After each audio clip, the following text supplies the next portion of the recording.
Glad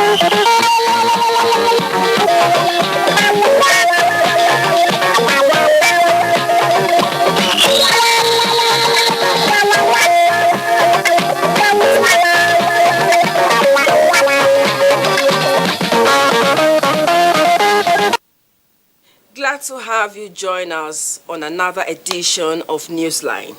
I am Jennifer Igwe. This is the right place for hot stories and initiatives affecting lives.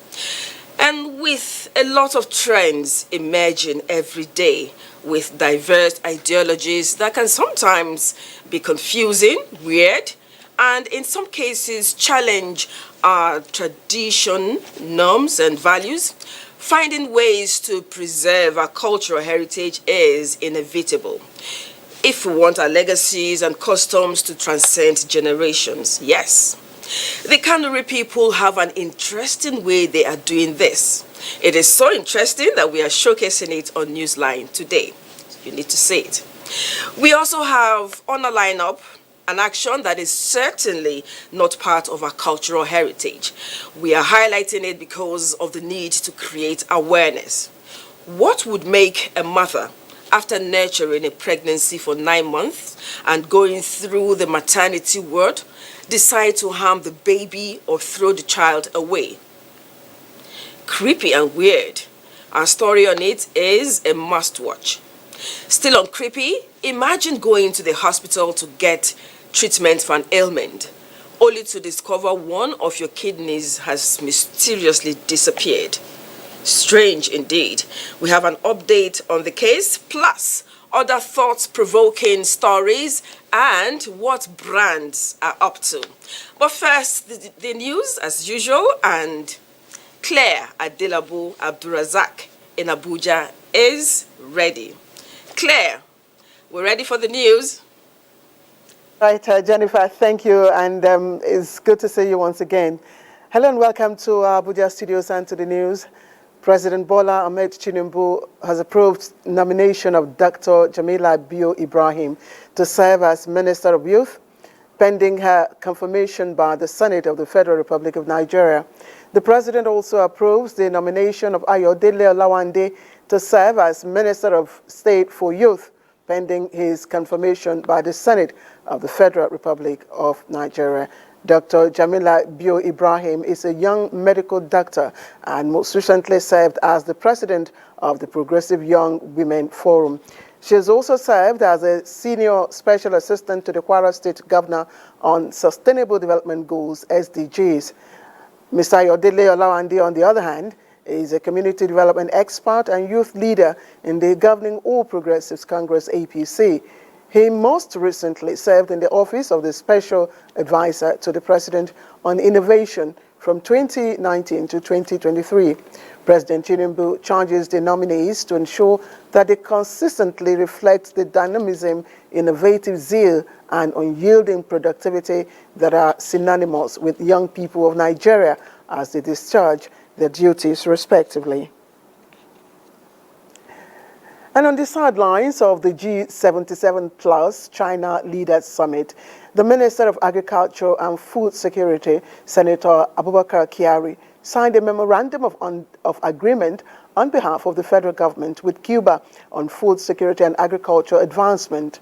Now, the signing ceremony took place at the Ministry of Agriculture of Cuba, underlining Nigeria's demographic advantage, vast land resources, immense agricultural potential, promoting President Bola Ahmed Tinubu's vision for food and nutrition security. Senator Kyari extends a hand of partnership to his Cuban counterparts with focus on vital areas such as biofortification of agricultural produce, improvement of agricultural seeds and seedlings, agricultural mechanization, cutting-edge technologies for increased yields, and reduction of post-harvest losses. The minister says Nigeria is keenly interested in collaborating with Cuba in the domains of livestock and fisheries. Key areas of cooperation include veterinary medicine, vaccine development, artificial insemination, and development of pastures, as well as ranching, are essential components in curbing the challenges posed by inefficient open grazing of cattle. Others are training capacity, building and knowledge transfers as the cornerstone of any thriving agricultural economy. Now, Cuba's Minister of Agriculture, who signed the MOU, told the Nigerian delegation about the island nation's agricultural prowess, admitting that the country has over 500,000 hectares under cultivation and remains a global player in the export of tobacco, coffee, honey, and other commodities.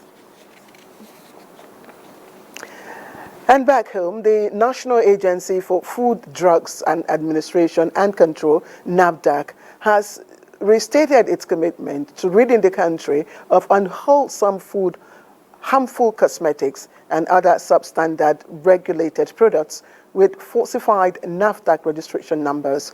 Now, the Director General of the agency, Professor Mojisola Adeyeye, stated this at a media briefing in Lagos on the arrest and seizure of products across the country.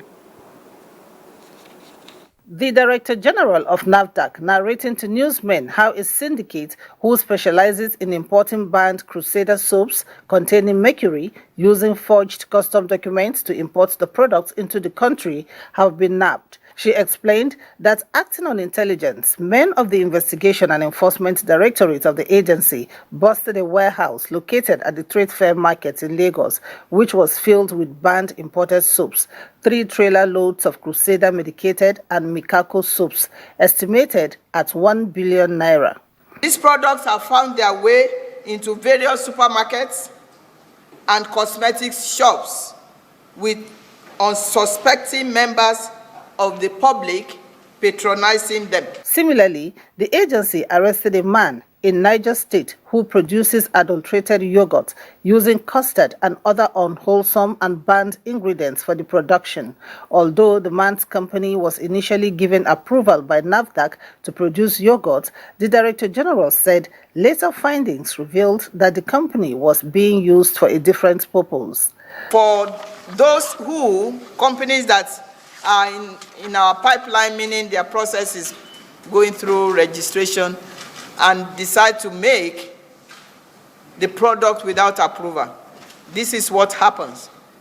We are confiscating all the products. They are on hold now, and they're going to be destroyed. NAFDAC, however, assured Nigerians that only quality, safe and wholesome food and cosmetics are sold in the country. In Lagos, Lynn Lenake, NTA News. And the Minister of Marine and Blue Economy, Adegboyega Oyetola, is off to New York in United States of America to attend the 78th General Assembly of the United Nations. Now, according to a statement from his media office, while in New York, the minister is expected to meet with the U.S. Secretary of State, Anthony Blinken, on the margins of the United Nations General Assembly. The United States, through the Initiative for Atlantic Cooperation, is working to create a multilateral forum to bring together coastal Atlantic states around a set of shared principles and advance shared interests across the entire Atlantic area. The statement adds that the Ministry of Marine and Blue Economy, under the leadership of the minister, will pursue the implementation of the Sustainable Development Goal number 14, which promotes sustainable utilization, management and preservation of ocean resources for economic development and improved livelihood. And Minister of Solid Minerals, Dele Alake, says a solid minerals corporation will attract more local and foreign investment required to reposition the sector for rapid development. A statement by Head of Information, Alaba Balogun, indicates that this is one of the reasons Minister Dele Alake embarked on an advocacy visit to the Australian Perth Conference on mining to market Nigeria as a destination for mining in Africa and globally. The minister is optimistic that the Nigerian Mining Corporation will serve as a special purpose vehicle to engage in joint ventures with multinationals. On the issue of illegal miners, Minister Lake notes that the 30-day ultimatum given to them was to make them join cooperatives and become formalized for continued trade. According to the minister, this will enhance regulation of the sector in line with the proposed interagency security force that would become operational to sanitize the industry after the expiration of the 30-day ultimatum. And the federal government says it is determined to midwife the success of ongoing construction of the Kaduna-Zaria-Kano double-track standard gauge rail project. Minister of Transportation Saidu Ahmad Alkali expressed this determination while inspecting the Makrafi axis of the project. Our correspondent Aminu Umar tells us more. Sleeper placement at the construction site along Makarpi axis of the Kaduna-Zaria-Kano double-track standard gauge rail project. The project, which commenced in 2021, scheduled to be completed in 36 months as single track and later reviewed to double track, now stands at 22%, with track laying at about 14 kilometers out of the 89 kilometers from Makarfi to Kano. Minister of Transportation Saidu Ahmad Alkali, who received progress report as part of his inspection mission to the site, assured to do all it takes to ensure the project is timely and successfully delivered. As we stand here, we start raising some little observations on the clips they are using. We ask them to use anti-theft clips so that they cannot be easily removed. Apart from track laying, earth and civil engineering work is going on steadily along the axis inspected, with hundreds of Nigerians earning a living at the construction sites. In Kano, Aminu Umar, NTA News.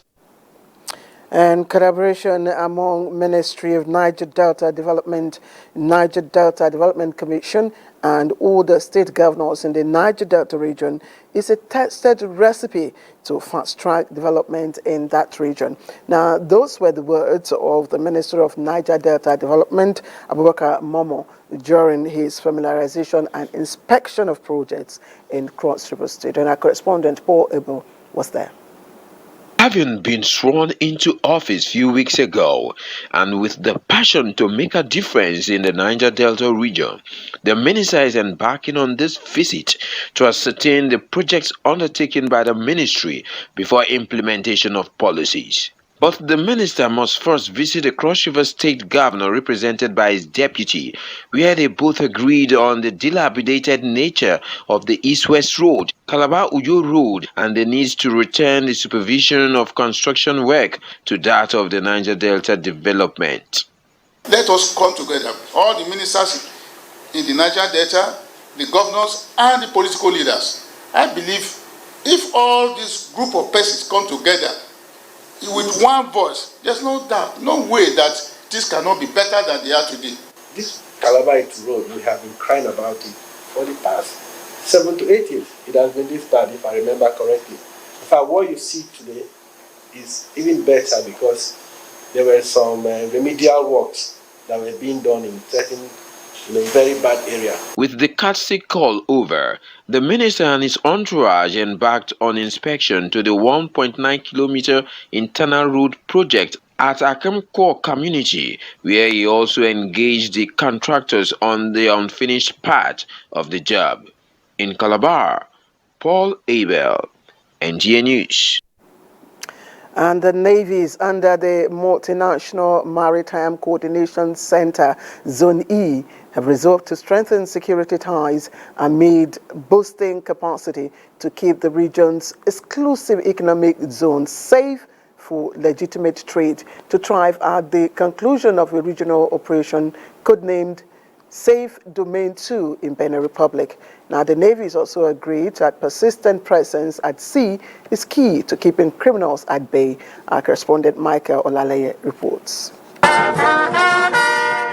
A return to base after days of transversing the maritime space of Zone E. But to the participating ships of NNS Aba, patrol vessel OT and patrol vessel Penjawi, it is a launching pad to increasing surveillance across the more than 106,000 square nautical miles of the center's exclusive economic zone. The director of the Multinational Maritime Coordination Center in Zone E warns member navies to capitalize on the established interoperability among them to build formidable force strong enough to continue sending shockwaves to the spine of criminals across the region. The message to the pirates, to others committing crimes in our waters, is that these waters are governed. They don't have that freedom of action anymore. The Nigerian Navy, the Beninese Navy, and the Togo Navy, they are all awake to our duties. The chief of the naval staff, who was represented, is optimistic that the operation will consolidate the symbiotic relations that exists between countries, as the joint exercise will activate the sustenance of economic growth in West Africa. There's an improvement, especially in the interoperability of equipment, and of course, it has even gapped the bridge between language barriers. The minister delegates to the President of Benin Republic for National Defense is satisfied that the operation achieved its core mandate, which is to maintain a climate of security and safety in the maritime space of Zone E. In Lagos, Michael Olaleye, NTA News. And Nigerians in diaspora may now enroll for national identity number from the comfort of their homes. Now using smartphones, this follows the launch of a service application by the National Identity Management Commission. Correspondent Victor Azo reports that the app was unveiled during the commemoration of the National Identity Day here in Abuja. It's the 5th National Identity Day commemoration, but the atmosphere seems different. The National Identity Management Commission, NIMC, has a new home in the Ministry of Interior. NIMC also has a new Director General, Abisoye Kokau-Dushote. Her confident strides tell of her experience, and her words capture her understanding of the task before her. There is also private sector collaboration to count on. In the face of emerging technologies and evolving threats, we must remain vigilant in safeguarding the integrity and security of identity systems. While embracing digital transformation, we must prioritize the principles of privacy and data protection. Above all, we must be inclusive, leaving no one behind, as endeavor to provide identity solutions to all. We fully believe in this vision. We are on this journey with you together, and we're excited about opportunities in front of us. The launch of Vaxseed, a self-service application for diaspora enrollment using smartphones, is an early indication that NIMC is prepared to walk the talk. And if in doubt about what this administration wants from NIMC, the Minister of Interior, Olubunmi Tunjoju, sheds light. Identity management system can now be a platform for generating higher national productivity, job creation, competitiveness, and national development. I imagine that criminal out there not being able to check into any hotel in Nigeria because his identity will be gotten. In 2019, Nigeria became the first country in the world to adopt 16th September as Identity Day, in line with Goal 69 of the Sustainable Development Goals. In Abuja, Victor Azu, NTA News. And the Minister of Labour and Employment, Simon Bako Lalong, has again invited the Nigerian Labour Congress for another meeting over its planned indefinite strike. The minister, who directed the Department of Trade Unions Services and Industrial Relations to convene a meeting with the leadership of the Nigeria Labour Congress NLC for Monday, September 18, 2023, said it is important that unions sit with government to resolve all pending matters to avert further disruption to the economy. Now, the minister says the administration of President Bola Ahmed Tinubu will always engage organized labor and respond to its concerns after due consultation and negotiations in order to guarantee industrial harmony, which is critical to the attainment of the renewed hope agenda. The minister had invited the two labor centers for talks to avert the two-day strike held between the 5th and 6th September, but only the TUC showed up for that meeting. And the NDLEA says it has intercepted drug trafficking attempts at MMIA, Murtala Mohammed International Airport in Lagos, seizing methamphetamine and sunk concealed in various items. In Imo State, 5 pregnant teenage girls were rescued from suspected child traffickers. The suspects have, however, been handed over to NAFDAC for further investigation. Arrests were also made in Kogi and Ogun States for cannabis possession and codeine-based syrups in Abuja. Meanwhile, in Lagos, Segun Odeyemi received a 5-year sentence for trafficking skunk. To the judiciary now, 9 judges of the trial court who have been recently elevated to the bench of the Court of Appeal will on Wednesday, September 20, 2023, take oath of office. Now, the Chief Justice of Nigeria, Justice Olukayode Ariwoola, will administer the oath of office on the newly appointed 9 justices of the Court of Appeal. Meanwhile, Justice Amina Adamu Oge will formally retire from the Supreme Court bench on Thursday, September 21, 2023, after attaining the mandatory retirement age of 70. Now, the NTA Chapel of Resurrection, the Anglican Communion, held its 2023 Children and Youth Thanksgiving service in compliance with the provisions of the Holy Scriptures. Omenka Marachukwu reports that the service provided the opportunity for the congregation to also reflect on their lives. Genesis chapter 8 verse 22 says, "As long as the earth while remains, seed times and harvest, cold and heat, summer and winter, day and night shall not cease." Harvest period, therefore, is a season when Christians approach God with thanksgiving and a heart of gratitude for his blessings upon their lives. Anchoring their faith on the scriptures, NTA Chapel of Resurrection roll out drums to celebrate their children. All parents, whether Christian or Muslim, we should know that God has given us children to care for them, to train them, so that when we have gone to the grade beyond, they will be able to take over. So it is important for us to take responsibilities that God has behoved on us as parents to nurture our children so that they can impact their generation, their society positively. For the parishioners, it is a season of love sharing and caring for the less privileged in the society. Parents begin to give more details to raising these children. I will use the word deliberately. Oversight, parental commitment, parental help over these children by living rightly. To encourage them to know that they come to serve God and to also honor God.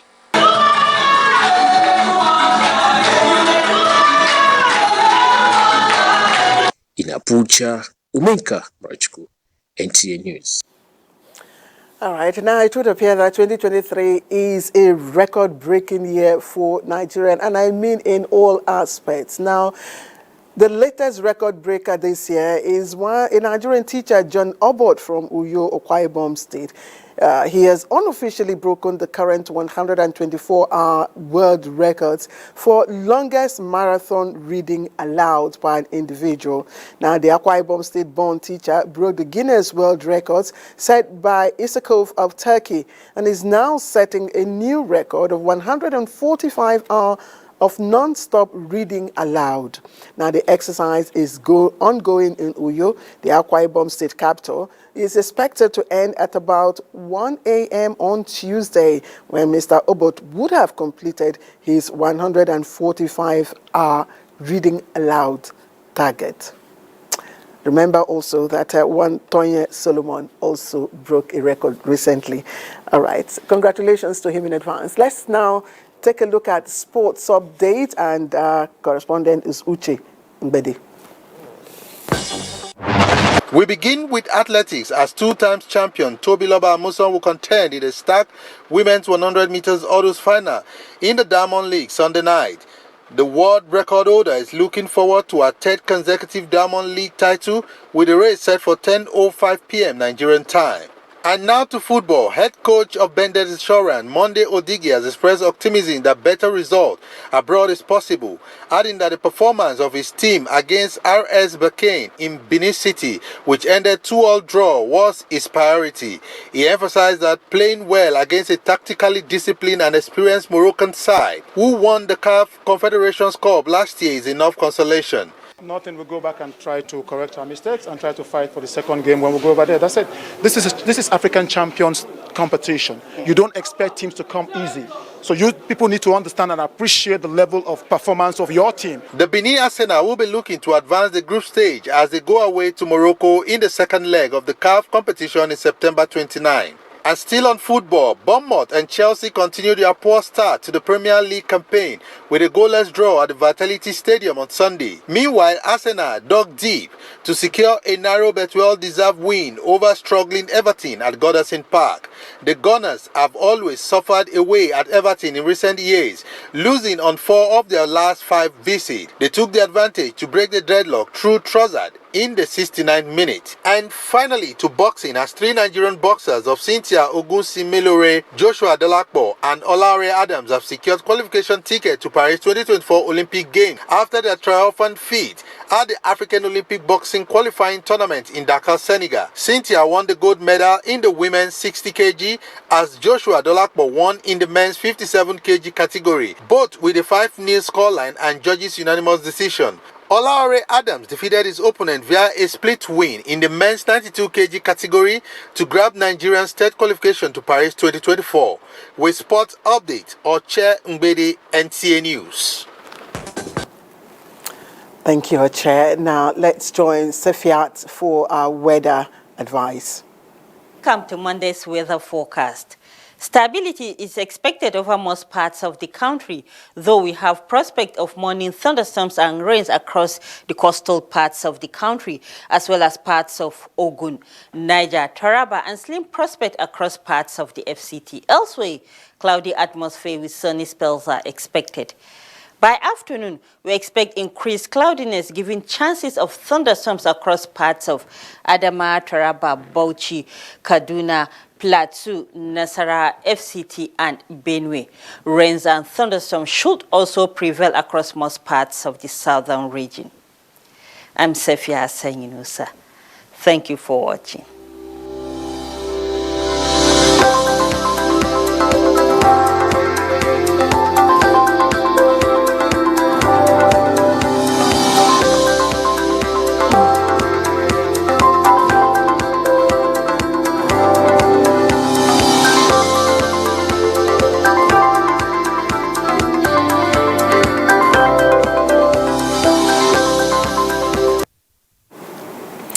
And thank you to Sefia Hassan for the weather advice.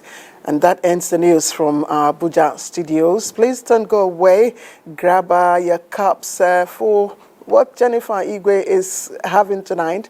She has bags full of pleasant things. But after the commercials.